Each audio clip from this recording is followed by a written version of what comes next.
Hello everyone, my name is Achol and today we will be learning about how to brainstorm ideas for a plot. Before we learn how to brainstorm ideas for a plot, let's talk a little bit about what a plot is. Before we begin learning about brainstorming, we're first going to understand a little bit about what a plot is.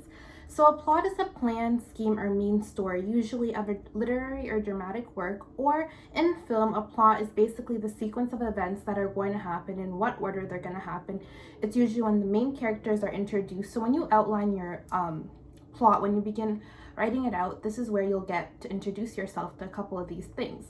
So before we go to brainstorming, I'm going to go a little bit over what a plot is.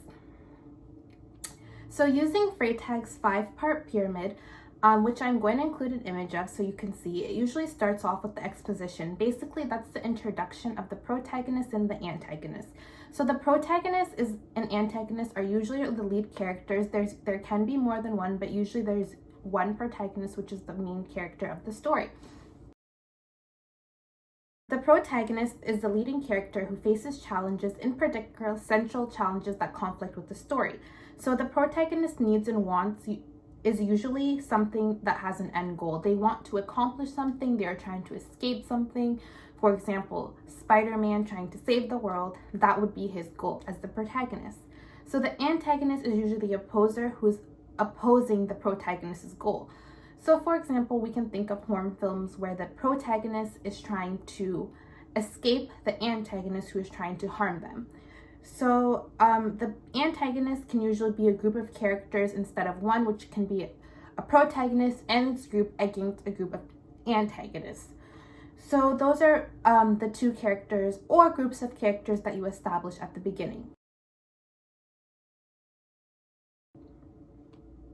The stakes in story and films is usually referred to as what the audience thinks is going to happen. So what your plot has set up and how your film is going and what the audience thinks is going to happen.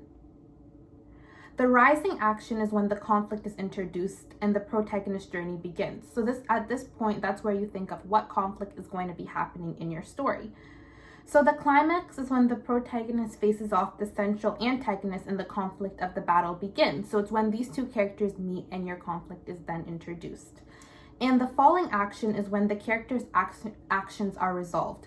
So the falling action is basically where you come up to the outcome, what outcome is reached at the end of your story. And then the ending, the conclusion, it's what happens to the characters in the future.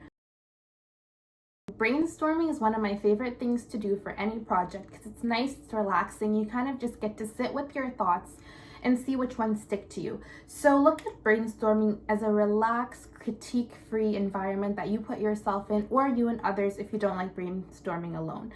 So when you brainstorm, before we learn about exactly how to brainstorm, just think of these guidelines. When brainstorming, we are usually relaxed. We don't think of criticism. There's no such thing as a bad idea. All ideas can be good. And you want to focus on quantity, thinking about generating as many ideas as you can. And don't worry about criticism. Welcome unusual ideas. There's no such thing as a crazy idea or that wouldn't work because you never know. And you can always combine and improve ideas. When you come up with one idea, you can always think of another one that could go well with it. Think about when you're having trouble coming up with ideas, because I know for some things it can be hard. Think of life experiences that you have, stories that you have heard of, and expand from there. Also, you can think of films that you've watched and not exactly coming up with a story that's similar to the film you've watched, but something that opposes it. Or sometimes when we watch a film and we think, oh, I could have done this better. And back to the opposing thing, if you think of this film, think of something the opposite of it. And these are ways, if you can't think of ideas naturally or organically from your own thoughts, just think of things you've watched, stories you've seen, shows you've watched, or sometimes just taking a walk outside because you never know what could come from that. And just think of brainstorming as something relaxing, fun, and joyful. And you can do it alone or you can do it with someone because it's always good to bounce ideas off other people as well. Yes, sometimes ideas don't come naturally to us and it can be time consuming, but after brainstorm, you can come up with a great idea and actually think, wow, I've came up with this from the bottom, and I basically put all these pieces together. So there's different types of brainstorming. My favorite personally is mind map, but there's brainwriting, there's rapid ideation, there's figures, there's online, there's step ladder, there's mind mapping. But my favorite personally is, of course, mind mapping.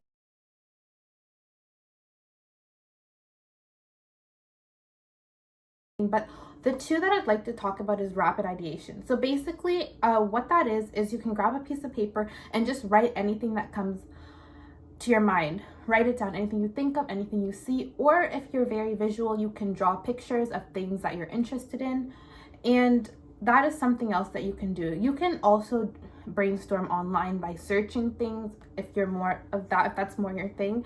It's basically doing what works best for you. So something that I find that really works for me is mind mapping.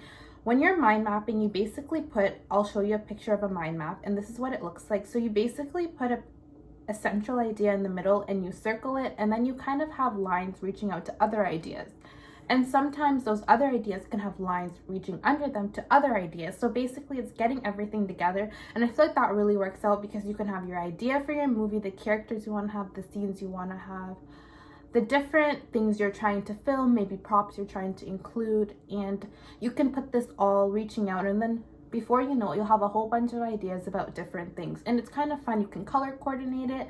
You can use highlighters and pens. Sometimes when you brainstorm and do things like this, it makes it more fun. And you can do it in groups as well. So I feel like that is great. That's a great way to do it. So then after you brainstorm and you have all these ideas, don't feel pressured to have everything done in one day. Sometimes it could take 2 days to brainstorm, which is why when you're given a project or a film that you know you need to work on, I think it's always best to start ahead of time to leave some time for the brainstorming and planning.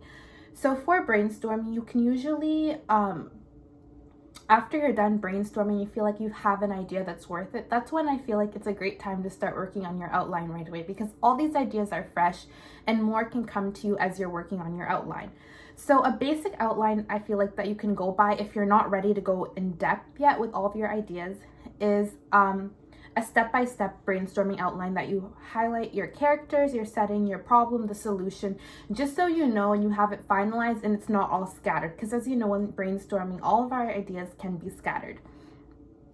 And if you're ready, I'll show 2 things that you can attempt. But I feel like all great ideas come out from brainstorming. It's really worth the time to take and to actually brainstorm different ideas, because you never know what you can come with. Even if you feel like you already have an idea, that's even great. You can brainstorm that, put that idea in the middle, and you can build on that and make it even better. And you can also ask others for outside opinion. So that's all today. Thank you for listening to my lesson on brainstorming ideas for a plot. Thank you.